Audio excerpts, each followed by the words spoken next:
to turn your camera off, but otherwise we'd love to see your bright smiley faces if that's okay, and if your internet is strong enough. We'll probably also take a photo at the end of the session. I'll give a little warning, and you can turn your camera on or off for that, depending if you want to be in our photos or not. In our team, we've got Robin's doing a written harvest for us. The link is in the chat. You're welcome to go on, have a look, and actually add your own comments to that as well. Thank you, Robin. And the wonderful Fiona's busy already. She's doing an amazing graphic harvest of the whole conference, so it's great to have her here. You'll see I've popped the check-in questions in the chat. So if you just jump on the chat, let us know where you're from. Oh, great, Canada.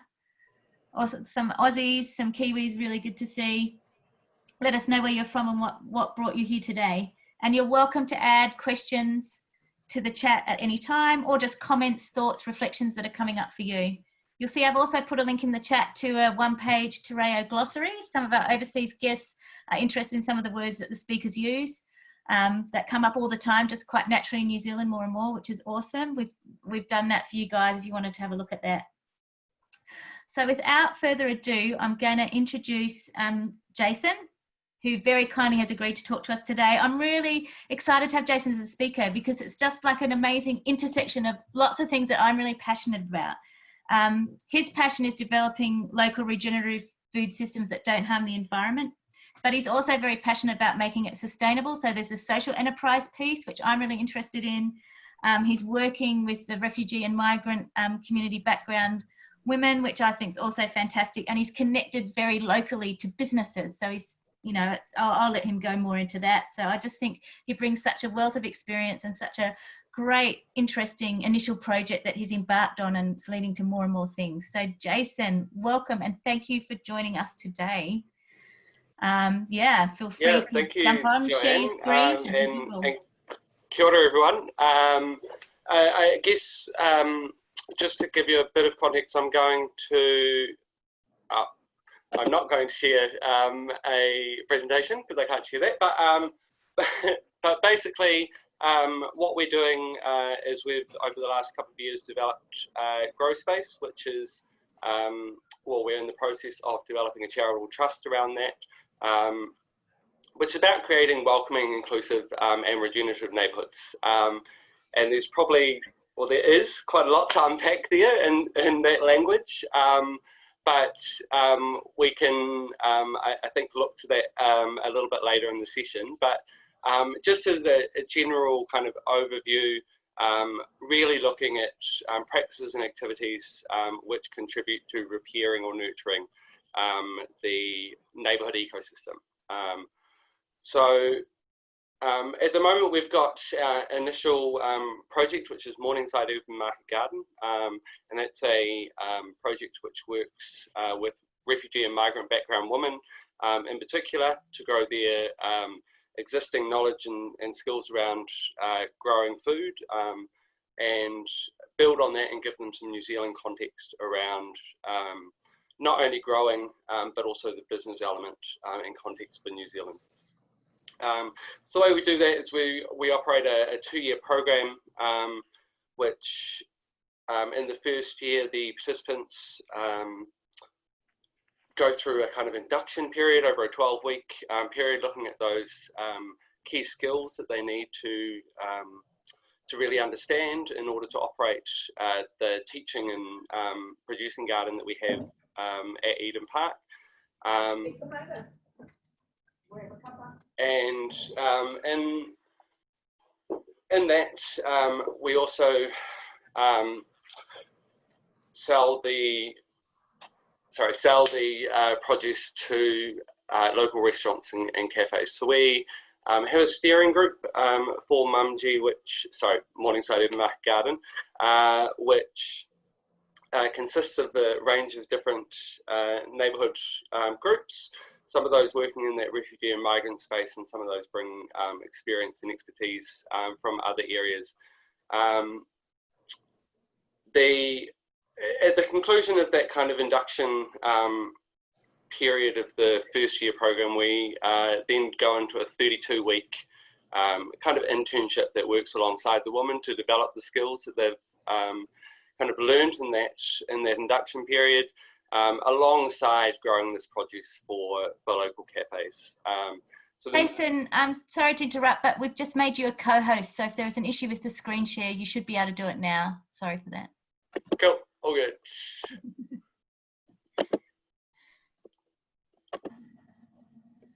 Thank you. So, sorry, just quickly overview of Mumji Beer, just as a recap. As I say, with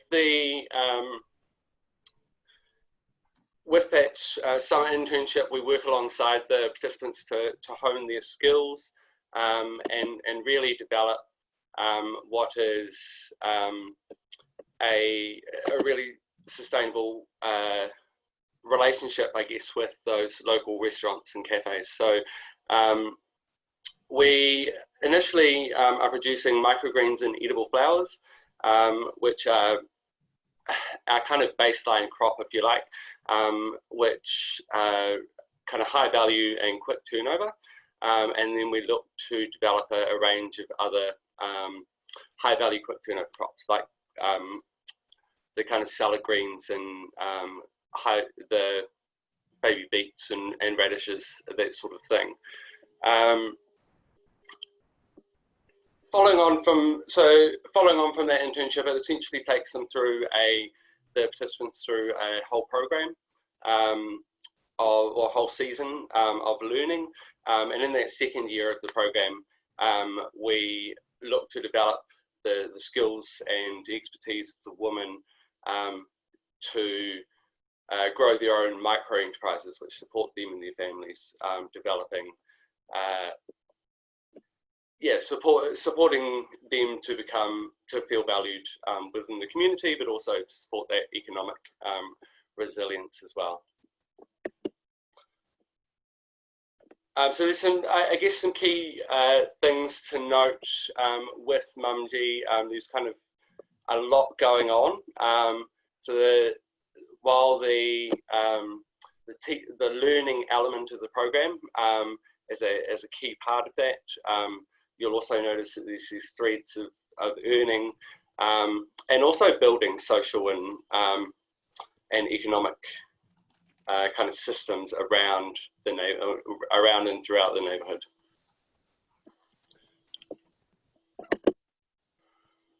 So with Mumji, we now have 2 sites across the neighbourhood, which are producing for now 5 local cafes, all kind of within walking distance of either site.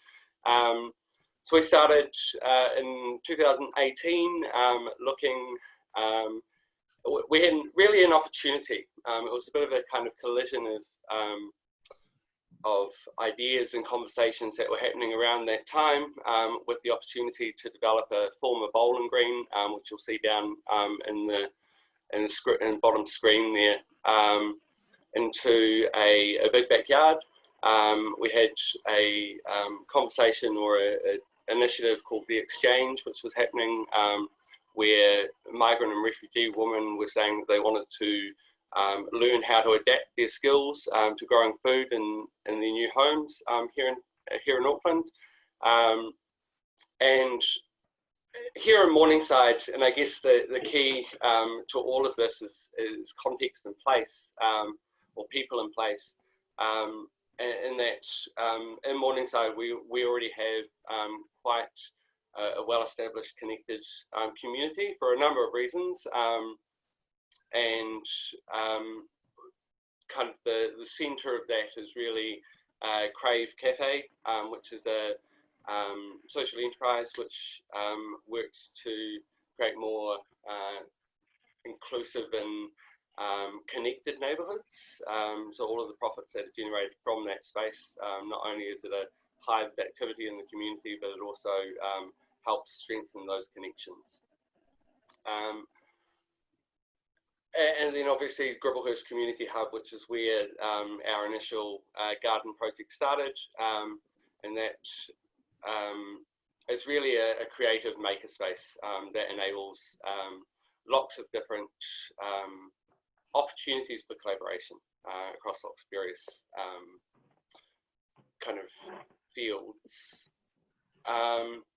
So we started off with at Morningside, and we've now got 30 garden beds down there. We've used a whole lot of upcycled kiwi fruit crates, which have had donated, and created a wicking bed system, which creates quite a modular kind of garden and can be moved as and when it needs to be. Our second site, and actually our primary teaching site at the moment, is Morningside Eden Market Garden at Eden Park. And this, we've also got about 30 of those wicking crates and some central infrastructure. Yeah.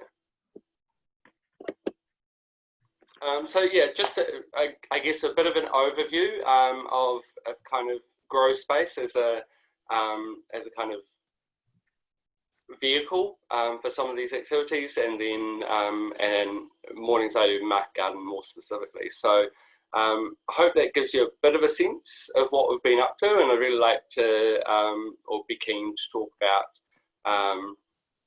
some of your questions that you might have about that. Great, thanks, Jason. I'm gonna get the questions rolling because I've got a few things I'd like you to share as well. I just wonder if you could talk a little bit about some of the give up points or the turning points you had in this, because we see this amazing project, but I know there's definitely been some struggles along the way.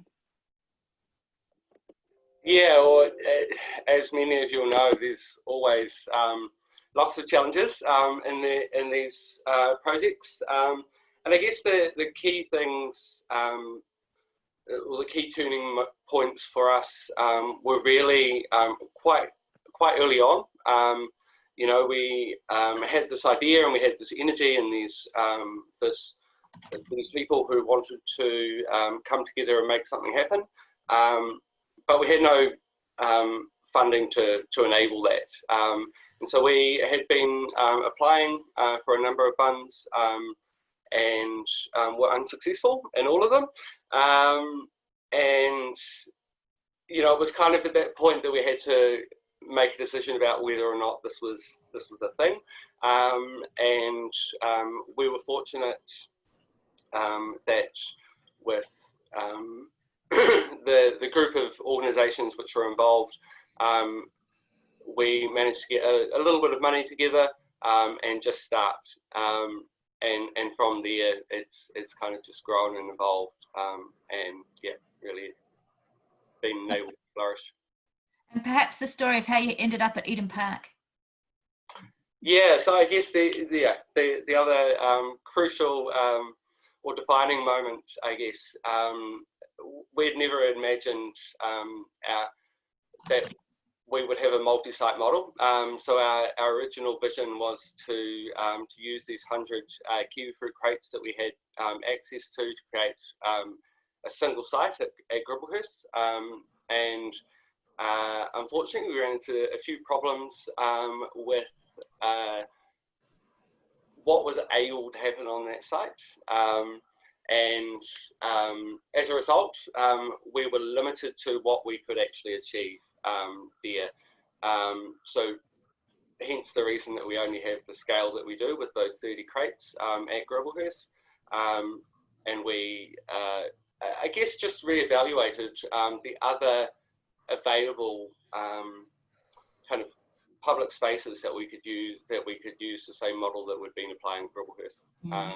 And with some existing relationships, we were able to secure quite quickly, in fact, some space in an underutilised car park at Eden Park. So that enabled us to get in there, and we've been at Eden Park for probably about a year now, just over a year.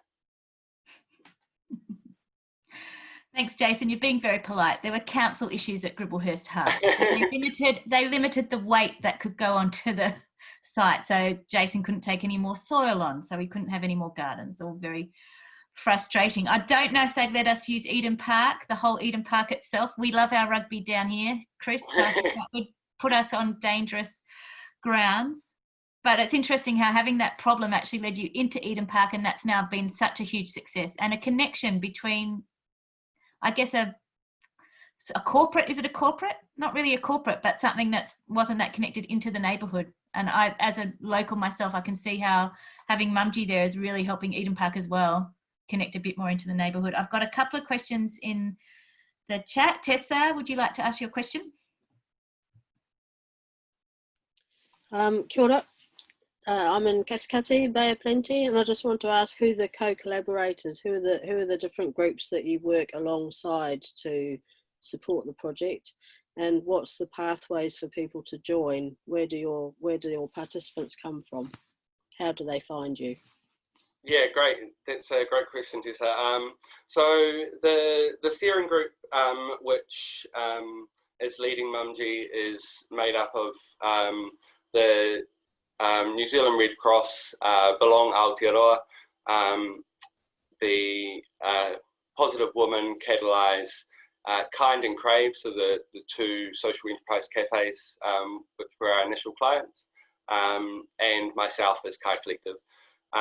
And we developed a bit of a process around recruiting those women, but the idea was that we would use the existing networks of those organisations involved in that steering group to reach out to potential participants. So they all held existing relationships with different groups across the local area, not directly in the neighbourhood, but actually across the region.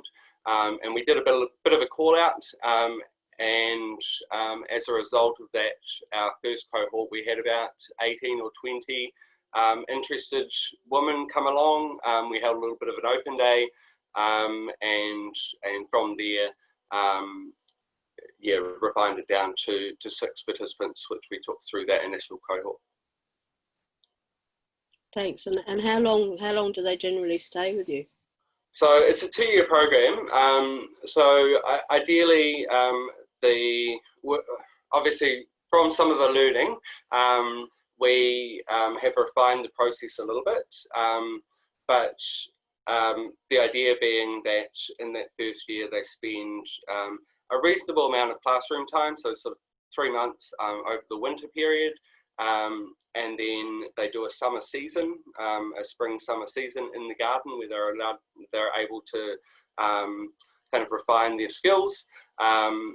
And then during the second year, it's really about finding where their passions are, and how we can support them to build on their skills so that they can develop their own businesses that work around their lifestyles. So in that second year, it's a little bit more fluid, and what we initially thought was that the participants would come through the program and they would all become growers, and they would all go back out into their neighbourhoods and create these micro-urban farms that would feed into a wider kind of network of kind of wholesale opportunities, if you like. So taking care of the kind of marketing and relationships with those restaurants and enabling them to focus on the growing.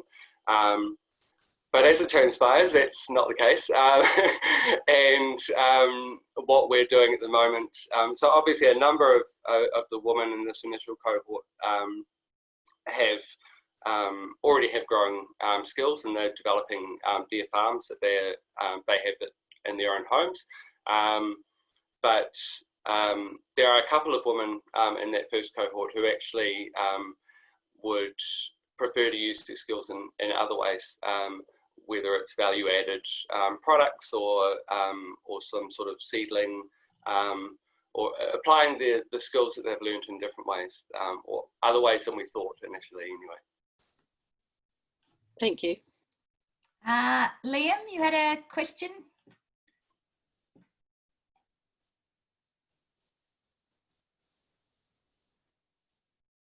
Thank you. Yeah, thanks, Joanne, and thank you very much, Jason. That was a really interesting presentation. I had a question, but I think Kay answered it about the way the state, local councils provide some space, some land.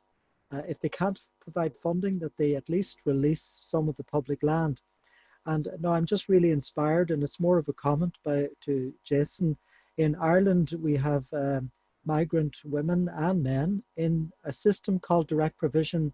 If somebody comes seeking asylum, they're placed in direct provision. They're not even allowed to cook their own food. It's an entirely privatized system. It's a scandal and a disgrace. We've had it for 20 years.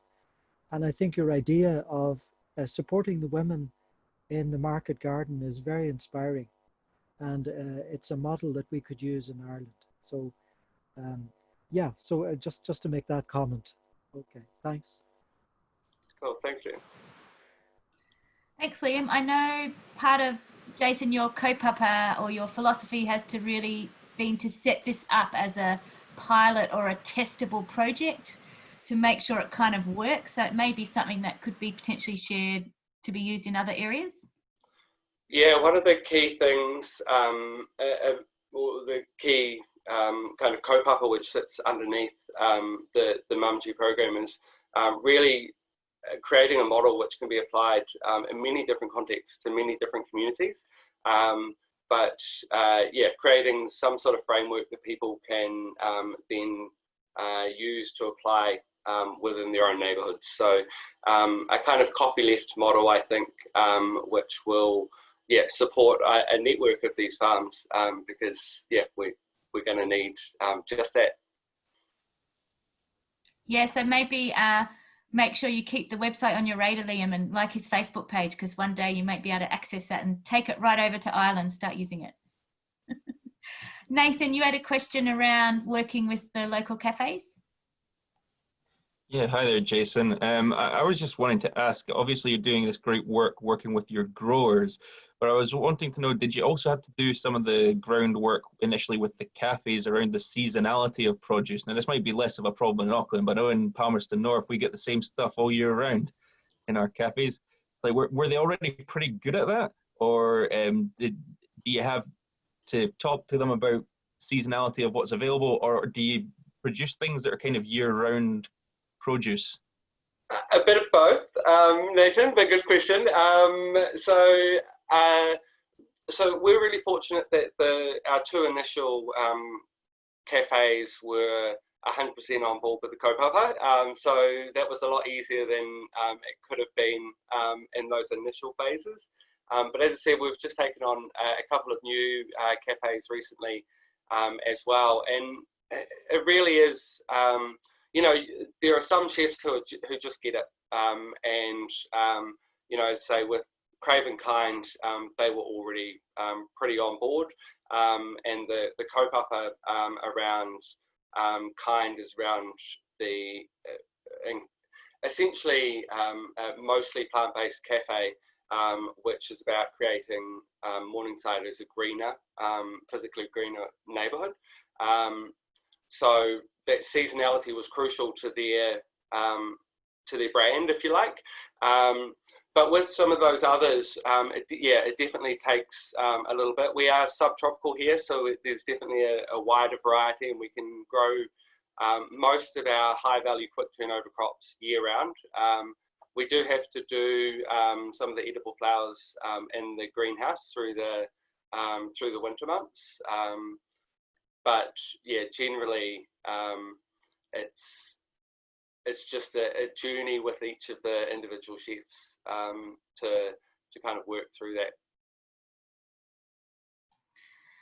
I just also wanted to maybe get you to expand a little bit on, as Roger's mentioned, his interest in social enterprise, and also an interest of mine. I know that was sat alongside kind of the environmental kaupapa, the community kaupapa that you had was the social enterprise kaupapa. So I was wondering if you could expand a bit more on how that has driven the project and what changes it has made to how you set it up and how you run it.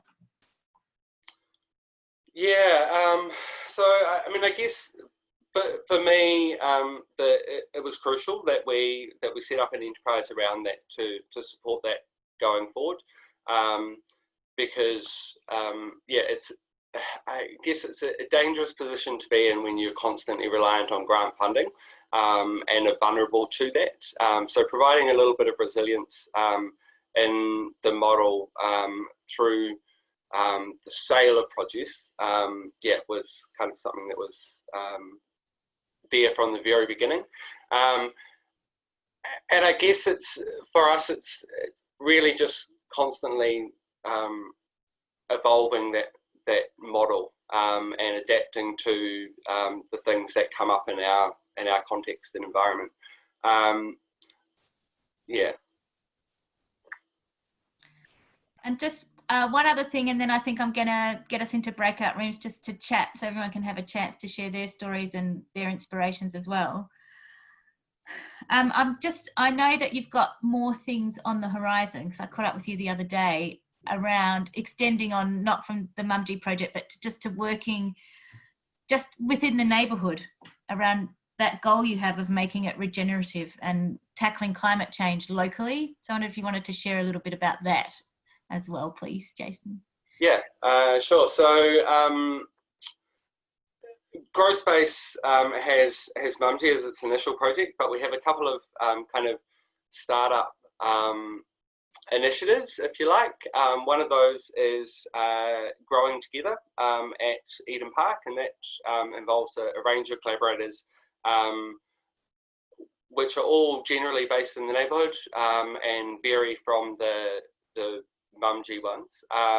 But it's really about working with local businesses and restaurants to keep the organic waste resources in the neighbourhood and use that to develop fertility to then grow food that is produced in a low carbon way, if you like, in a quite regenerative way.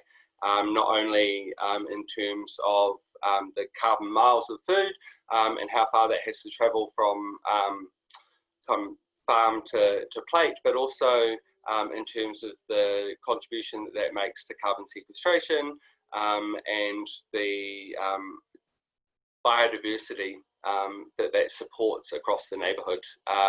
So we're looking at a Kai and compost hub kind of concept, working primarily with Eden Park and Atomic, which is a coffee roaster just a little bit up the road. So all kind of walking distance again, and yeah, working to obviously take all of that organic material and process that into some fertility, but also share that knowledge and experience with the wider neighbourhood, and encourage, essentially provide a platform for further neighbourhood collaboration. And this other project, which I'm still forming, but is really about a neighbourhood grocer. So a trading platform for enabling local growers and makers to connect with neighbours, and obviously work towards developing and supporting those neighbourhood backyard growers and those larger scale growers to make a living from what they're doing and increase food resilience in the neighbourhood. Wow, great. I think that's like less than a couple of weeks old, because I don't think I've heard about the grocer yet. It's all happening, changing all the time. I am going to get us to go into breakout rooms, just because I think it really supports the philosophy of the unconference, and we can all have a chat. I'm aware that it's an hour session, so our time in the breakout rooms is going to be pretty short, but I hope it will still be valuable. Just to reassure Chris and everybody, the wonderful Robin has been doing a written harvest, so I'm sure she'll be capturing the links that are in the chat, and then that harvest, I understand, oh, sorry, Robin, will be available to everyone who registered for this talk.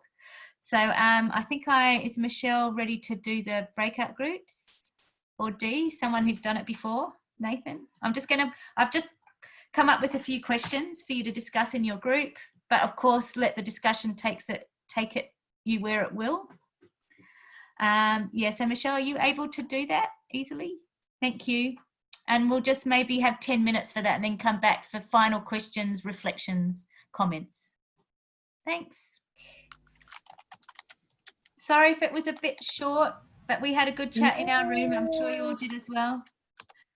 You'll notice in the chat, Tessa has shared a Facebook link, because she was telling us about this project that's come out of COVID called Grow on Catty, and I thought you'd all be interested in it. It involves, getting seedlings and improving food resilience for the community. But the thing I liked about it is that kind of everyone in the community could have a role. So you could either be growing the seedlings or you could be making soil. You know, there's all different things you could do. So you didn't have to be an expert gardener, and it just involved everybody. So thanks, Tessa, for sharing that link. So I think we've got about 10 minutes left. So I just wanted to leave this space open for more questions, reflections. You put your hand up, or if you're quick, just unmute. What came out of your group? Something you'd like to take away, something you're inspired by? I'll go, Joe. We had a really cool group of 4 of us and really diverse experiences. And yeah, I think there's a real potential in Nelson, and we do have some community gardens, but I love the different layers of what Jason's been doing. It's not just about the garden, there's so much more to it than that. So I love that multi-dimensional approach. And also Chris in the chat, he from Canada. I don't know if you want to just add your comments just around COVID, what happened there. Really cool, just what's happened there with the community garden.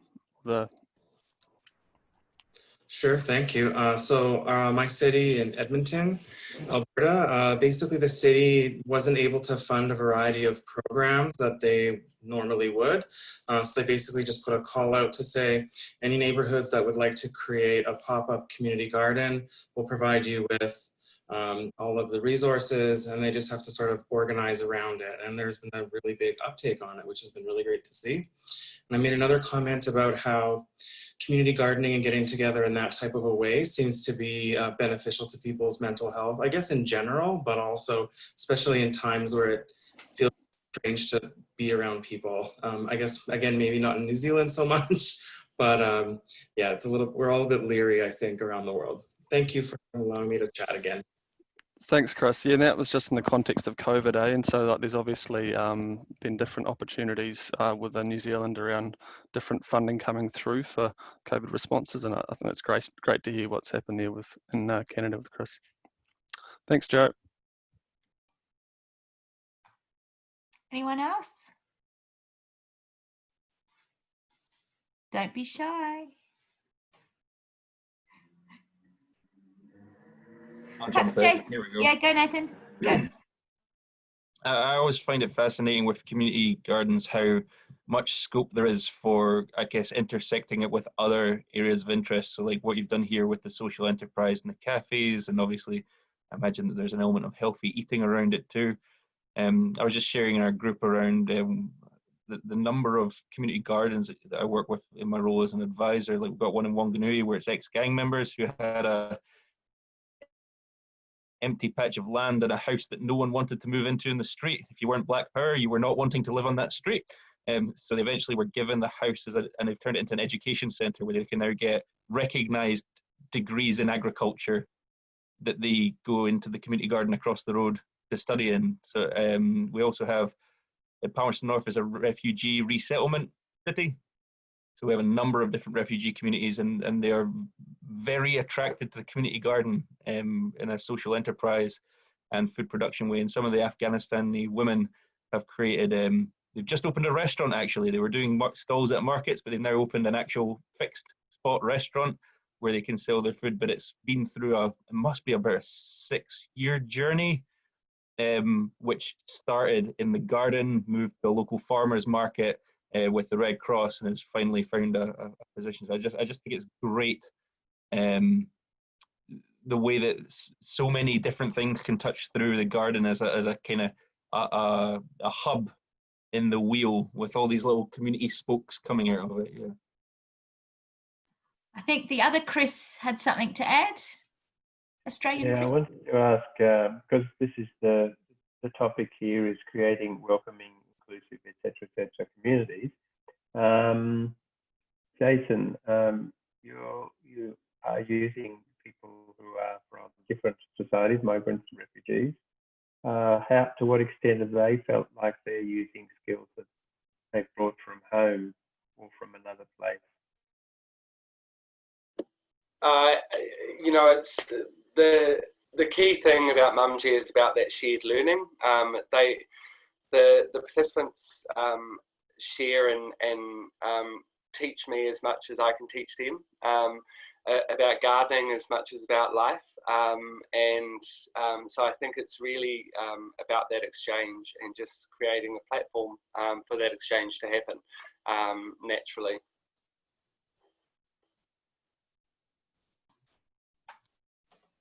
Any final reflections? Kay, you've put a bit in the chat. Did you want to add something? One of the things we talked about had been, how do we overcome resistance to our ideas of, we see people in the community who want to do things, but they're encountering bureaucracy or whatever. And it's this whole New Zealand aphorism of, it's easier to ask for forgiveness than permission.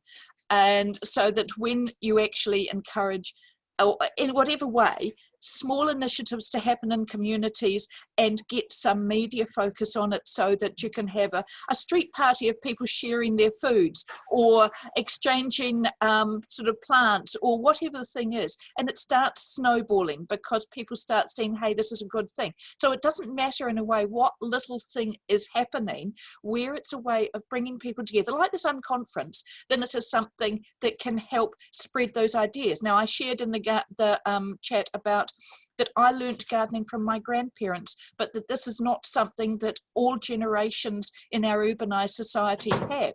And so those opportunities, even if people haven't got much in the way of resources to share, they can share ideas and skills and knowledge. So those ways of, and what the role for me of public sector organisations is enabling that sharing to happen. So whether it's providing a community space or paying for the coffee and biscuits for a meetup or whatever the thing, it's like, how can the authorities in a way provide the space and then step back to enable a community to succeed. And I see, you know, people on this chat who I know have been doing this for decades and know more than me, like Roger, you're sort of there doing so much social enterprise work and people in these communities. So again, it's this thing of being positive and knowing that yes, there'll be knockbacks, but like sharing the successes as much as we can, even if they fall over. Like within Wellington, there was a group, Pomegranate Kitchen, that enabled migrant women to share their cooking skills and do catering in corporates, and they got good success,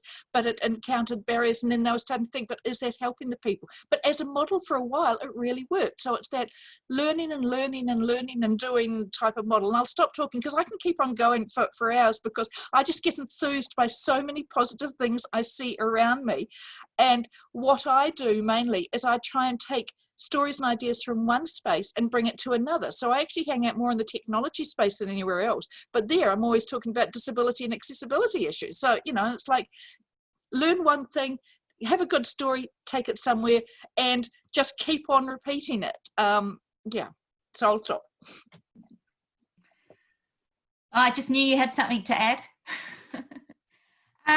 Fiona, would you like to show us a little bit of, in case people have been wondering, the very talented Fiona has been working on a graphic harvest. Don't pull your tongue out, don't downplay your skills and your work. We had that talk a few days ago, has been doing a graphic harvest for the whole conference. And if we just flip on to speaker view at the top, she'll take us over to have a look.